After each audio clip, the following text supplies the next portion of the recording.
As 2025 winds to a close, we'll look back on the big stories of the past year and what they could signal for the year ahead. From Capital News, Illinois, it's Friday, December 19th, and this is Capital Cast.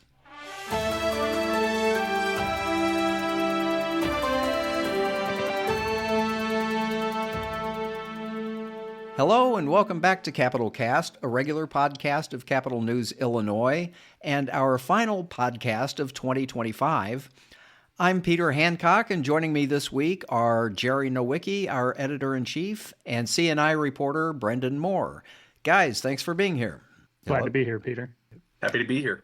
So this week we're looking back on the big stories of 2025, and I wanted to start off with the one that seemed to set the tone for the whole rest of the year.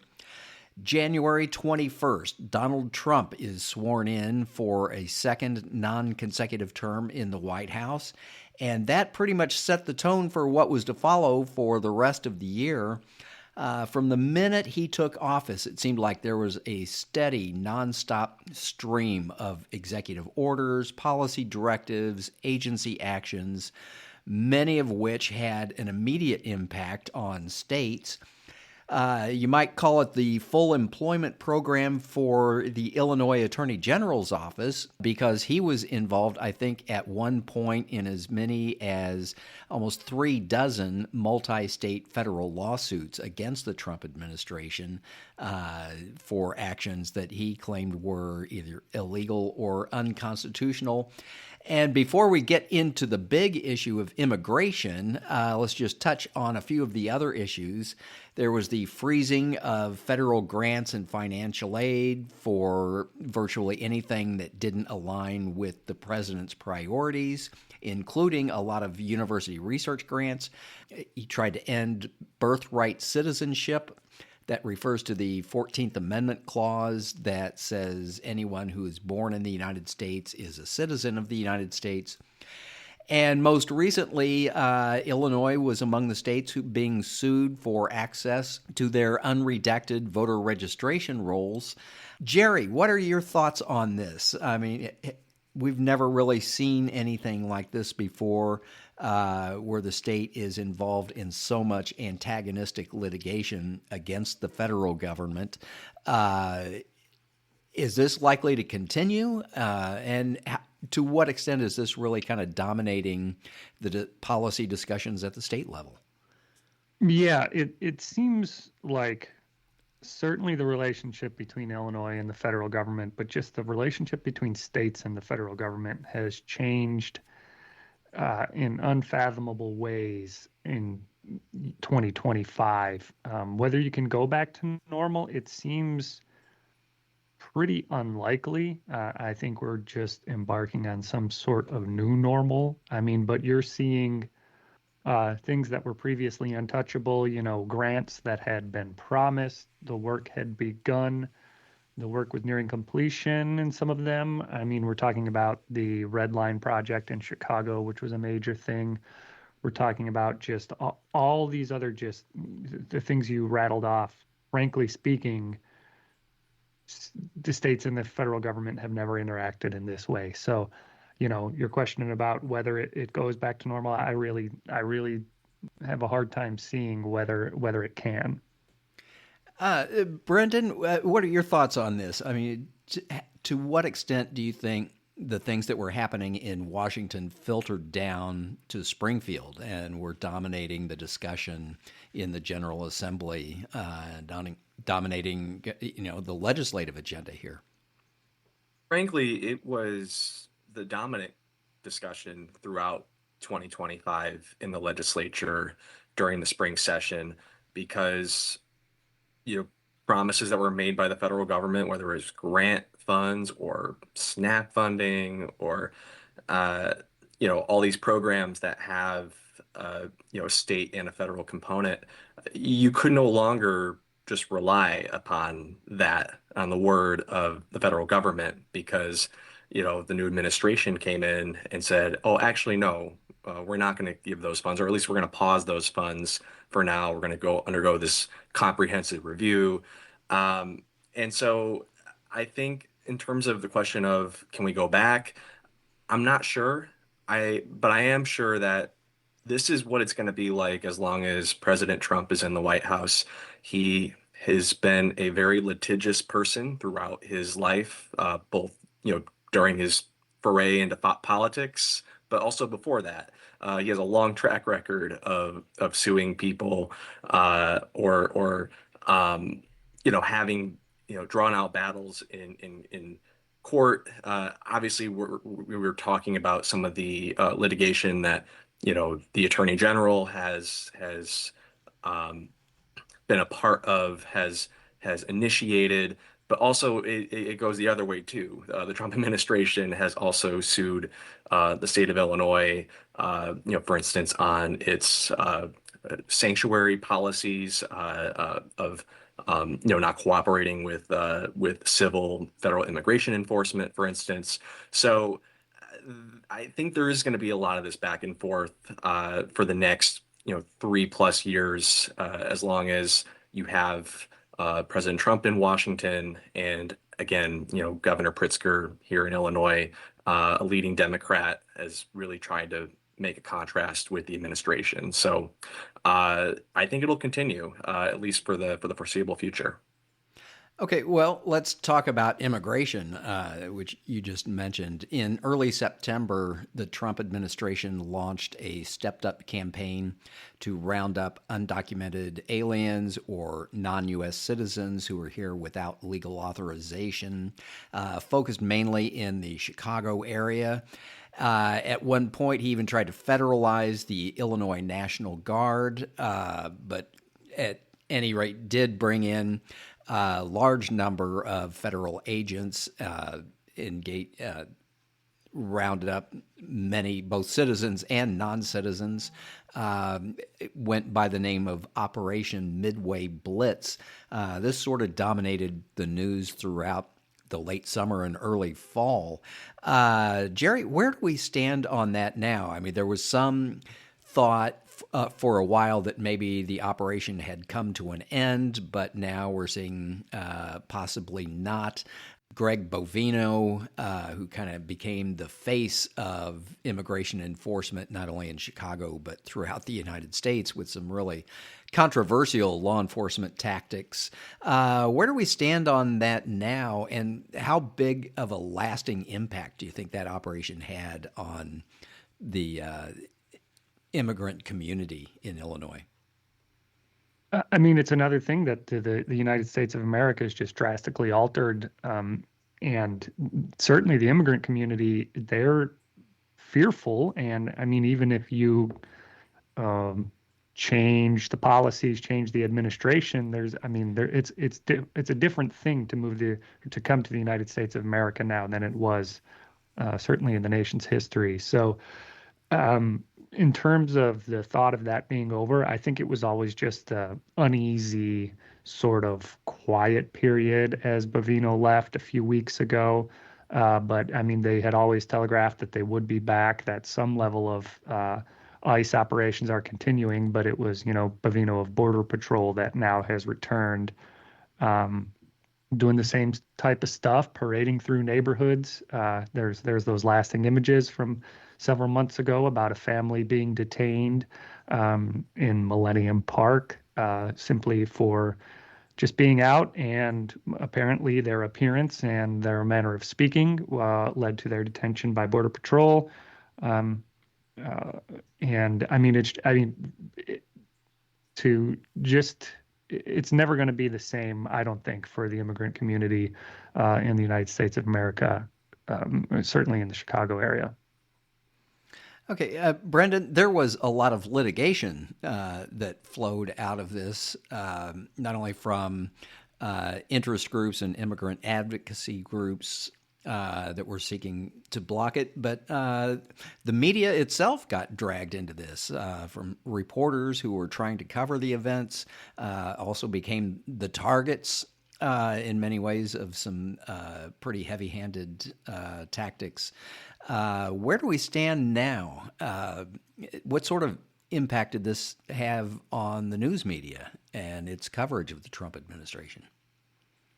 Yeah, I mean, reporters in the Chicago region, especially, were and still are on the front lines of this campaign, covering it, and were really the ones that kind of brought the images to the world, the footage to the world of what was happening on the streets of Chicago.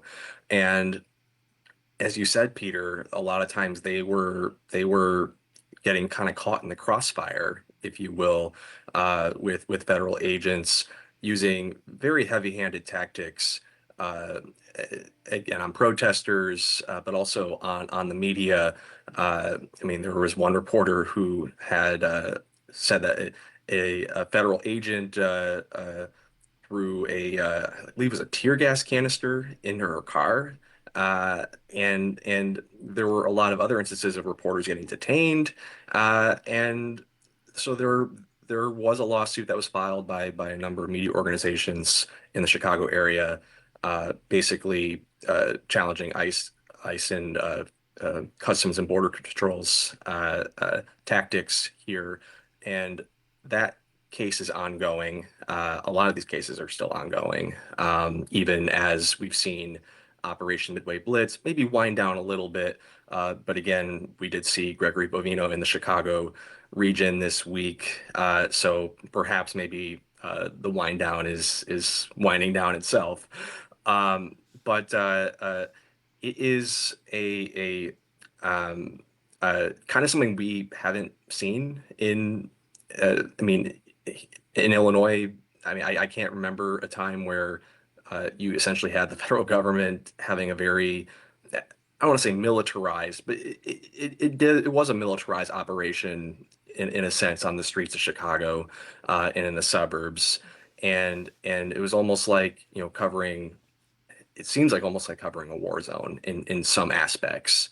Well, and I was going to say that's what I mean. Saw the first meeting of this accountability commission that the governor has created to sort of document the types of things, the types of abuses of power that are being seen throughout the city, and that was how it was described. People in that hearing described, this is a war zone, and the judge, I'm blanking on his name here, the former judge that that is leading the commission. He said this can't become the new normal.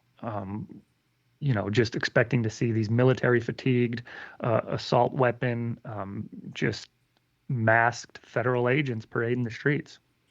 Well, another big story that had a big impact on the news this year was U.S. Senator Dick Durbin announced in April that he was not going to run for re-election in 2026.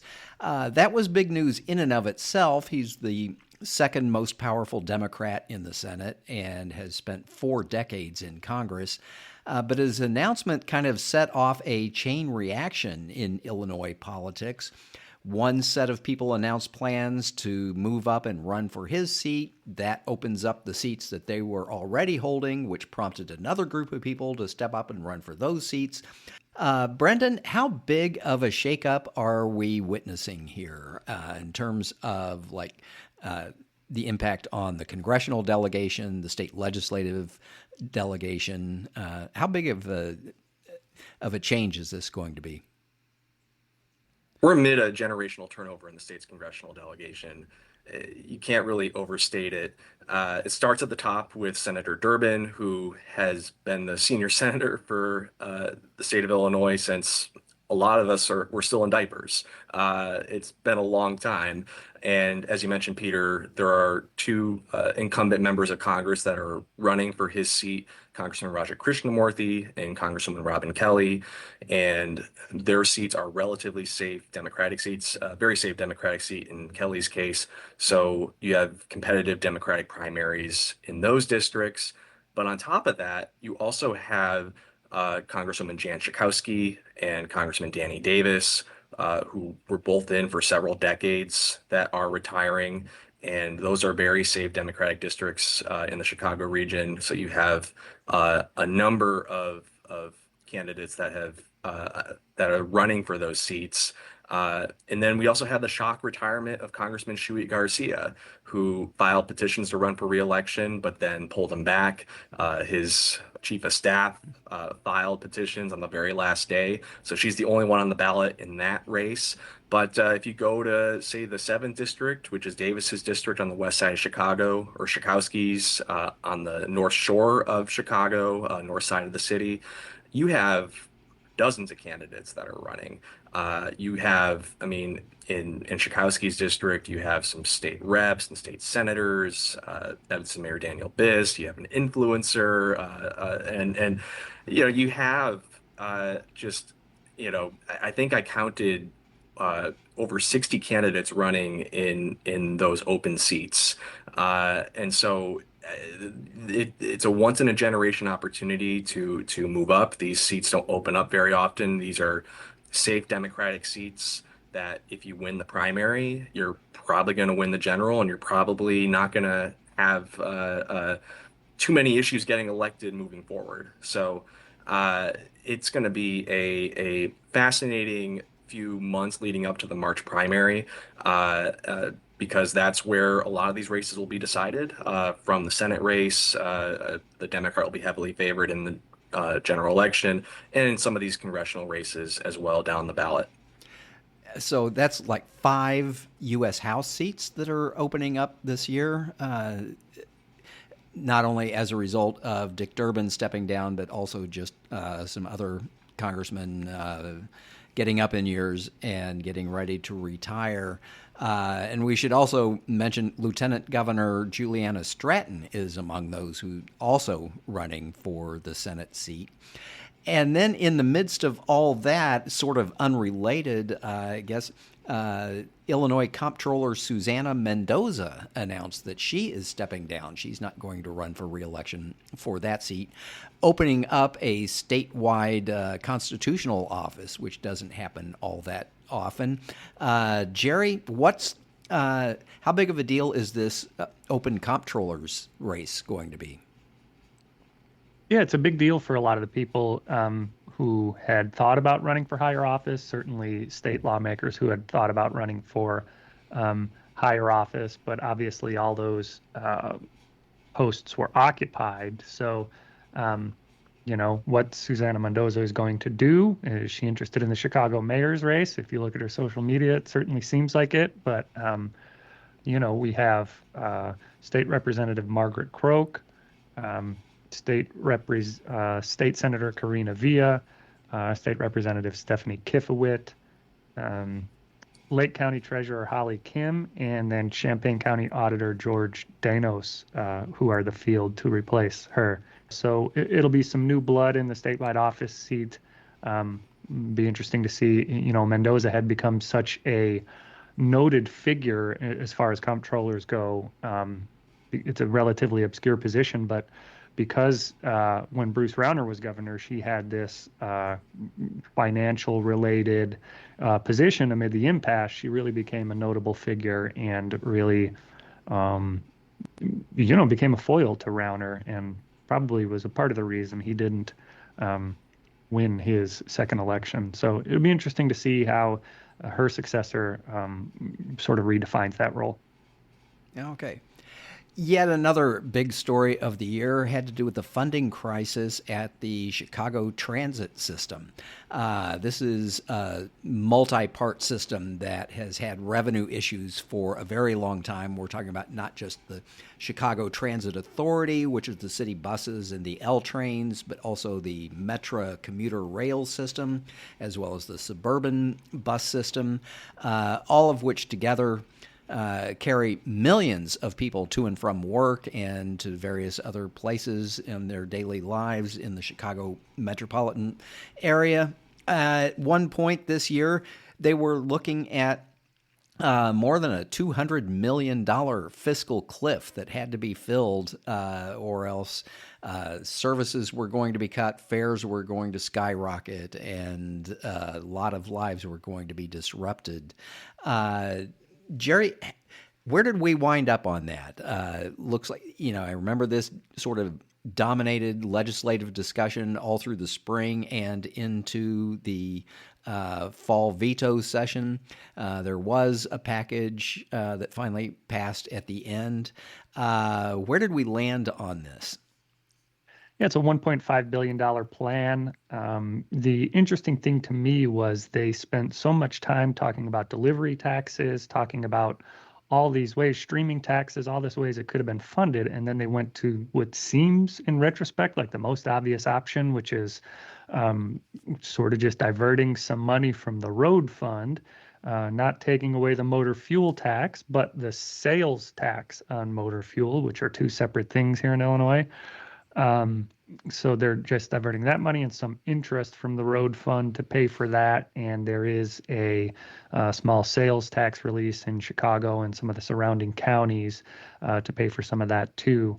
So that's the major gist of it. But the one other thing I'll say on that plan is it sort of upset some downstate communities. The downstate transit systems were hoping to get about $200 million.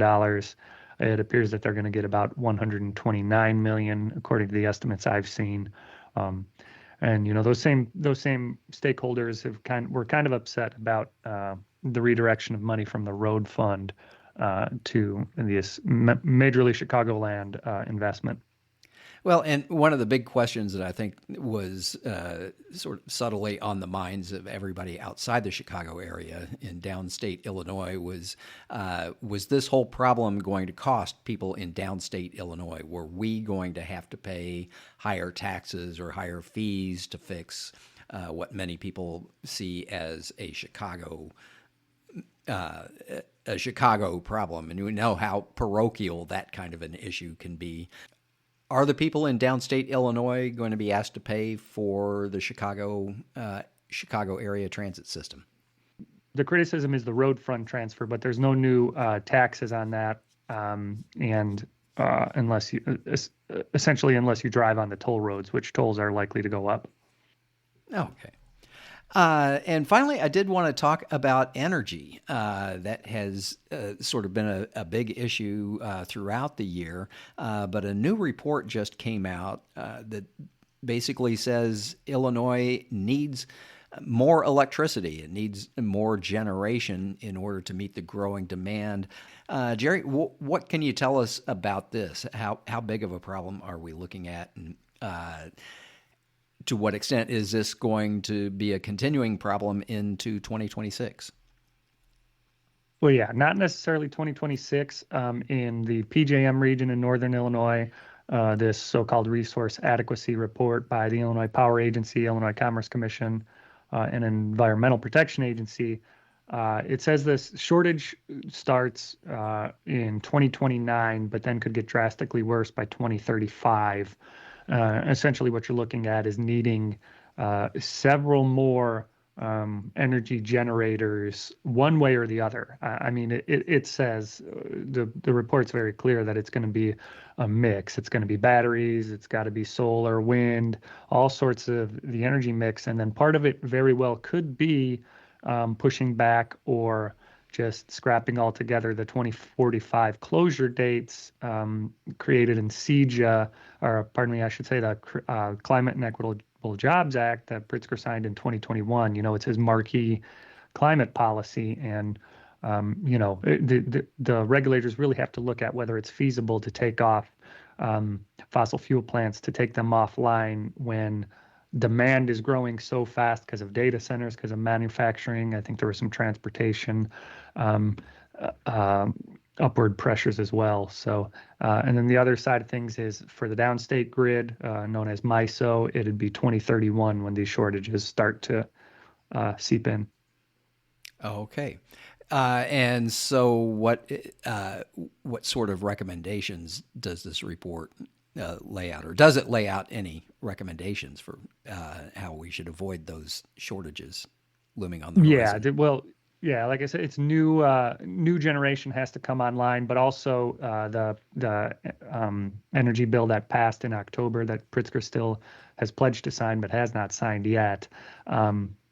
It creates some battery storage and energy efficiency programs, but one of the main thing it does is gives the state regulators, the Commerce Commission, the authority for this integrated resource planning process, to where they're really sitting down and saying, okay, this is what we need to do to get things online, to create the energy needed to sort of mitigate these potential shortfalls. But then there's also going to have to be some type of action from the federal regulators, the regional transmission organizations. But that's not something the state can regulate.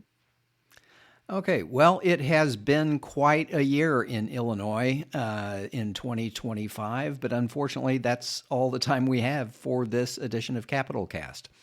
Capital Cast is a production of Capital News Illinois, a public affairs reporting project of the Illinois Press Foundation, with funding from the Robert R. McCormick Foundation. A programming note, we will be off for the next 2 weeks as we celebrate the winter holidays. We'll be back on January 9th, getting ready for the start of the 2026 legislative session. We hope you'll log in and listen to us then. Until that time, on behalf of the entire Capital News Illinois team, this is Peter Hancock saying thank you for listening. Happy holidays and stay safe and warm. We'll see you next year.